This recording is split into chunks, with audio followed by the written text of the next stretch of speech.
Media and women is an interesting topic because very often when it comes to the production, it comes to the direction, it comes to even the creation of many films, they are not women.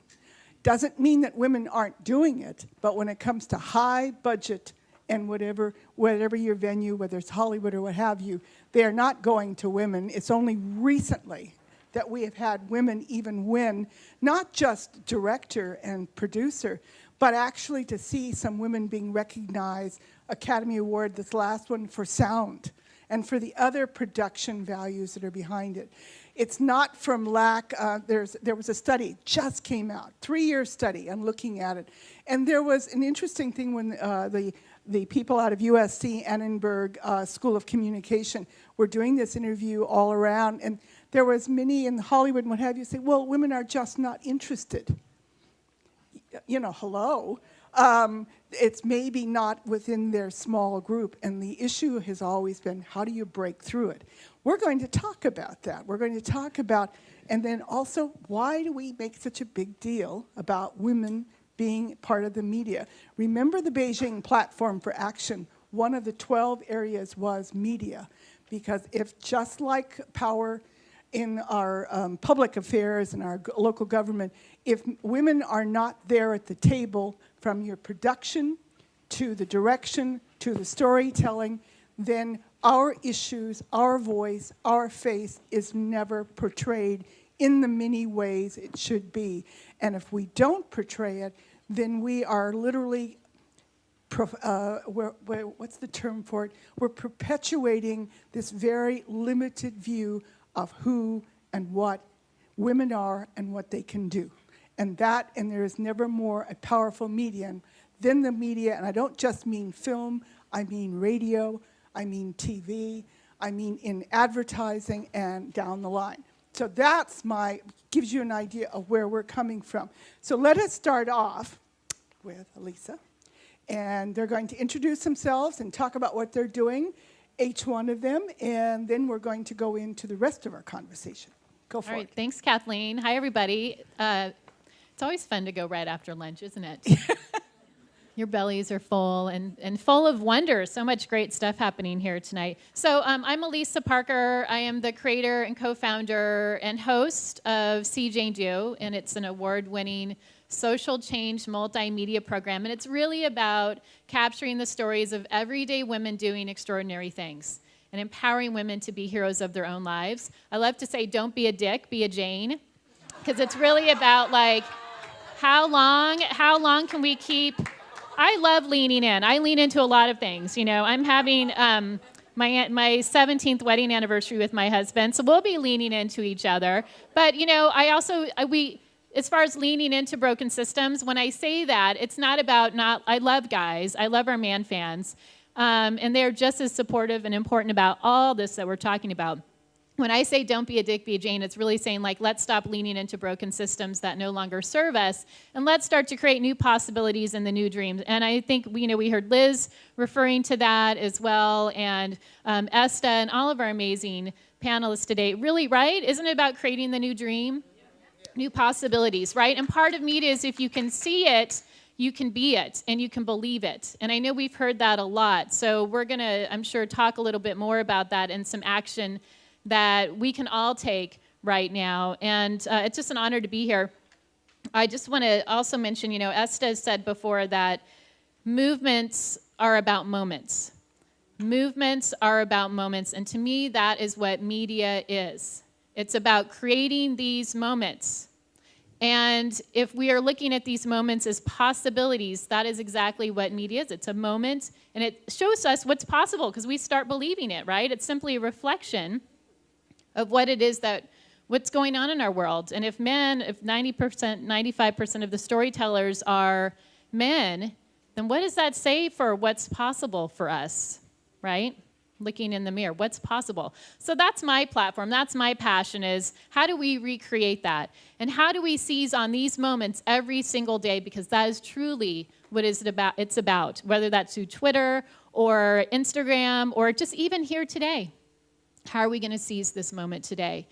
we're sharing it right now because you got your iPhones up, or you might be tweeting it. So it's just something to think about. All we have right now is this moment. So what do you want to do about that? Because that, to me, media is about, it's just a platform for expression, and that's sharing or talking or taking a photo. So it's just something to think about. How are we going to seize the moment today? And it's an honor to be here with all of you.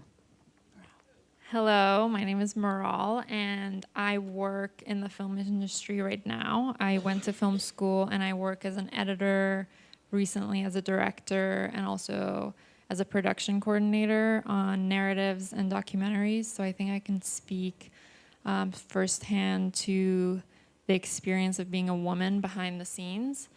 And it's not good, obviously, since we're talking about it. There was a study recently done by the Center for the Study of Women in TV and Film. And it's not only not good behind the scenes, but also the way women are portrayed, not surprisingly, on screen. Only 12% of the protagonists were women in the top 100 grossing films. I think this is from 2 years ago, maybe. 30% of all speaking parts are women, only 30%. And of those, many are the love interest of the male character. And then 13% of women are represented in a position of power. And I think that last one is a little bit more tricky because I feel like the media represents reality to a certain extent, and then it also shapes it. So I flew here from New York, and in the first class and business section, I feel like there were 2 women out of maybe around like 20 seats. So I feel like to a certain extent that is representing reality. Men do have more power, but at the same time, I feel like it's related to what somebody said about women having to be asked 7 times before deciding they can run for office. It shapes your vision of what's possible when you only see men winning the Academy Award for director until like recently. It affects what you think you yourself can be. So I feel like you were saying that, they're saying people don't even want to, like women don't want to direct. And I think they do want to direct, but not enough of them do because they're not used to seeing their gender in that role. I think. There is one of the things when we were looking at films for the Film Fest, documentaries, it is an incredible amount of women throughout the world who have created independent films. And that's where women are doing it. It's not from lack of, what is it, they wait for you to be in the pipeline, whatever. The pipeline is there, it's just jammed down because they're not letting them through. But what is that, I think what we want to talk, what is the barrier? What is the challenge? And I'm going to say right off, the one thing that I've heard from everyone is funding. Absolute funding. If you're not doing the super budget film with the studio, what have you, how do you get your voice? How do you get your film? Whether it be creative, documentary, narrative.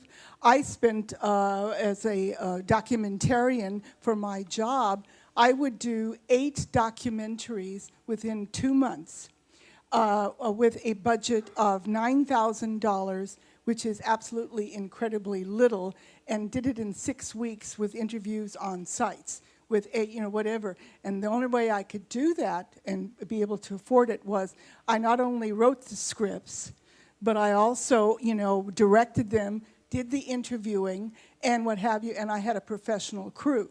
And that is the kind of barrier that many look at. There is a new crowdfunding. There are people you're going to be seeing that are there on crowdfunding asking for your support. Just a few dollars go a long way. So funding is one challenge. What's another challenge? Well, yeah, funding's huge. It's definitely huge. And it's interesting, too, because it's, like you said, Kathleen, it's not that women aren't creating media or films. I mean, a lot of us are doing more so documentaries and telling stories that way than feature films, for example. And so I think that's something definitely to look at. But yeah, I mean, as far as funding goes, I wanted to share just a quick story around this because I think when we talk about creating the new dream, it's also having a shift and how, you can't expect new results by doing things the same way. And so sometimes it's like we think that in order to make this feature film or to be seen or share our message, that we're going to need millions of dollars to produce this. Yes, in the old system, that's how we see it. But so here's what I did in June. I went to an event called BeautyCon, and I took my 12-year-old daughter, and BeautyCon was all about like redefining beauty for girls inside and out. 8,000 tweens and teens. 8,000. And I went because I've been thinking about doing a mother and daughter event. 8,000 were there. It was oversold. And do you know why she really wanted to go? She wanted to connect with her favorite YouTube creators, self-made young women and girls. Like there were 45 of them, and she knew most of them, and she wanted to meet them. And I'm like, these women are self-made. They started doing YouTube videos out of their homes with their iPods, right, about what they were passionate about what they loved most. And Bethany Moda, who probably some of you know if you have girls or young women, she just started by sharing her stories, right, about being bullied, about, you know, it's really authentic heart stuff. So yes, talking about the barriers and funding is huge, but I think then we also got to start looking and seeing, well, what's working? Like if these women are creating brands from doing these YouTube videos, I mean, it's multi-million dollars that they're creating. So I guess, Kathleen, it's like, well, what else can we do, right? And instead of thinking, this is what I need to make this happen, how can we even learn from these new makers and creators?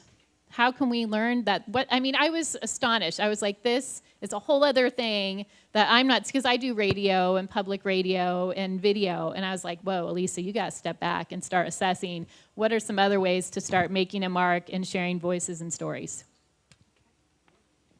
Sort of related to what both of you were talking about, I feel like part of the reason why it's hard for women to get funding is just that men are taken more seriously. I went to film school, I went to NYU, and even at NYU, which is a pretty liberal, educated crowd, in film school, I feel that not just boys, but also girls are not used to picking other girls as their like director of photography, or they don't necessarily aren't too interested in collaborating with other girls just because they're more used to seeing successful men in the film industry. I don't know, their vision of that is affected, and so they don't want to collaborate with women as much. And it's not, again, just men doing this, women also do it.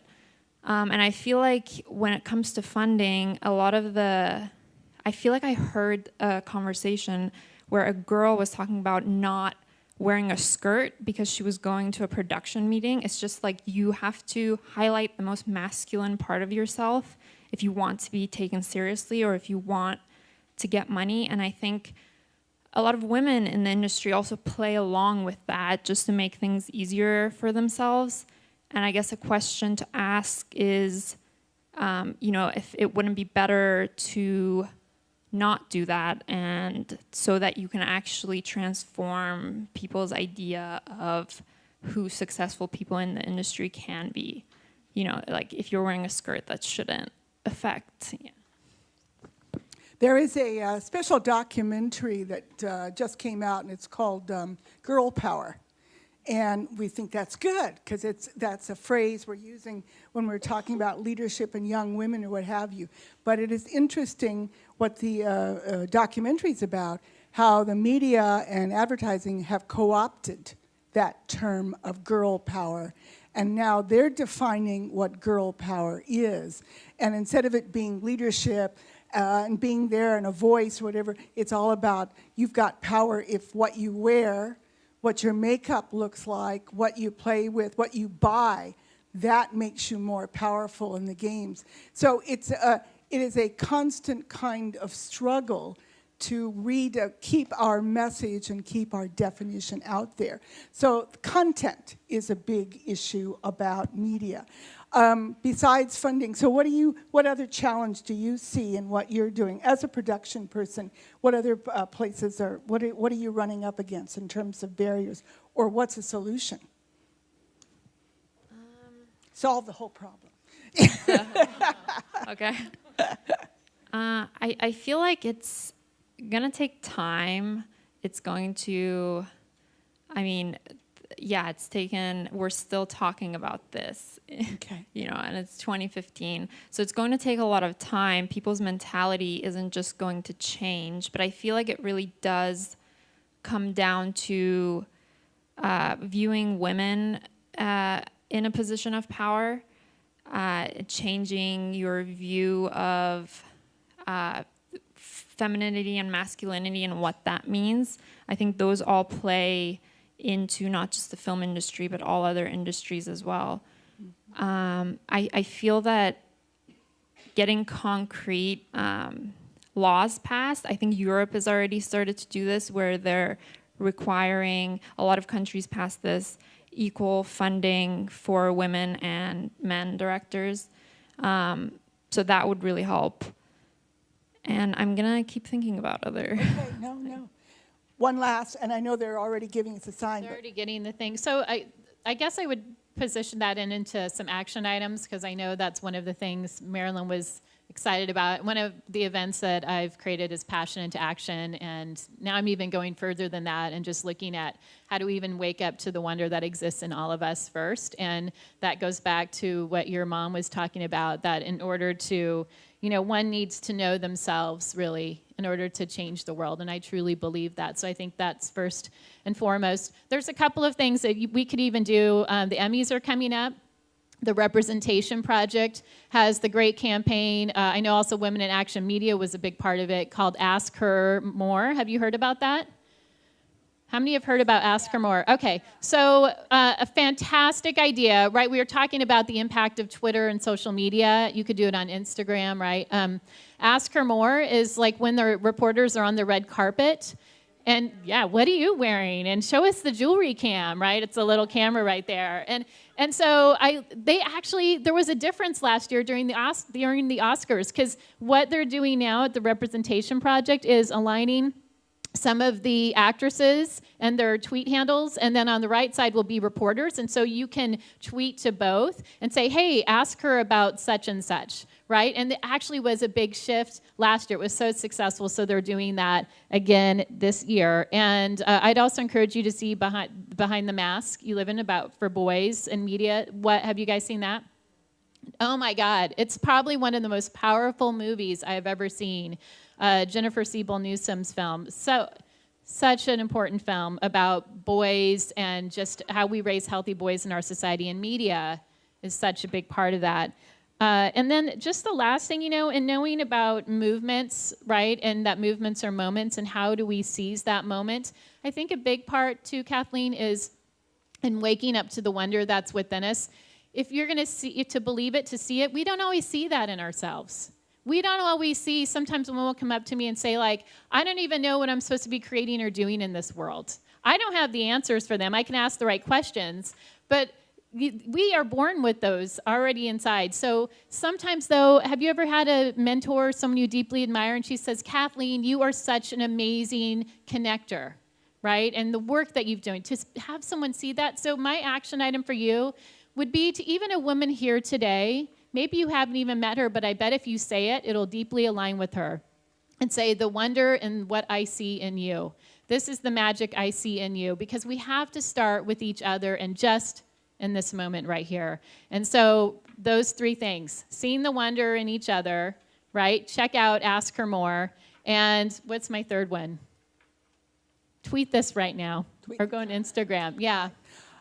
I'm going to end it with, to add to what you're saying, there is a saying, and it's for all of you, is that you've got to trust in yourself. Trust that you can do it. And also, don't be afraid to take a risk. And that is the biggest barrier to all of us. So there's a saying that says, when you go to the darkness of all that you know and all that you understand, you have to trust that when you step into that darkness, there's either going to be a bridge you didn't see, or when you step out there, you're going to learn to fly. Thanks, Kathleen. Question. You both have alluded to the fact of film and media being oftentimes a male-dominated industry. So I wanted to ask you, for young women, there's a lot of young women in the crowd here, if you're interested in getting into that industry, I probably can be very challenging. Could you talk about, like, one, your personal experience of how you broke into that industry, and then any advice you would share? I went to film school. It's a very expensive way to do it. But it helps. And I think what helps the most is the connections that you make and the networking. That's really a big deal, I think, in many industries, but especially in the entertainment industry. But there's a website now called No Film School, and I feel like a lot of people are starting to question, especially with the new digital age where equipment isn't as expensive to get, if you actually have to go to film school. There are also a lot of directors who've dropped out of film school, a lot of famous ones. I think there are many different ways of doing it. So it depends on the specific person. I do think that you do need technical training for it. So I would maybe consider going to school for it in that respect. But you can also get that by interning in films, which is a whole nother conversation. It's like there's a big problem of internships in the industry because now people are hired as interns and they're not paid, and like people do this for years, then it's really hard for them to actually start getting paid. 2 people actually recently sued a big film for that, yeah. So I think that's what I have to say. I would just add real quick to that. I mean, we're at a time of being creators of our own experience and literally making things up. So when I talked about the YouTube creators, there's an example, like we probably would have never thought about that 20 years ago, right? That these self-made young women are creating their brands and message through their own bedrooms, right? And so first of all, just thinking what it is that you really want to get out and share with the world. And similar to what you said, I'm on the other end of the spectrum, right? I'm 44 years old. I was involved with media when I was much younger and took another route. I ended up doing organizational development and training. But I always knew I would do this, right? It was my inner knowing. And so I actually went and got some training to learn more of the technical end. But then the key for me was really aligning myself, like you said, with others who were doing it. So find someone that's doing what you love, right? And go interview them. Women, we love to share our stories, and guys love to share our stories and would be happy. So if there's someone that you really admire, then go out and connect with them first. That's how I've gotten most of my jobs, is actually by doing informational interviews with them. And there's so many great resources. Of the hundreds of women that I've interviewed, no one has ever said no. Everyone, it's amazing. I mean, Gloria Steinem just says, just tell me what you want and I'll help you. Like, that's what I love about women, is we want to help each other. And that's how we can use that inherent nature of being compassionate to really, propel the movement for each other.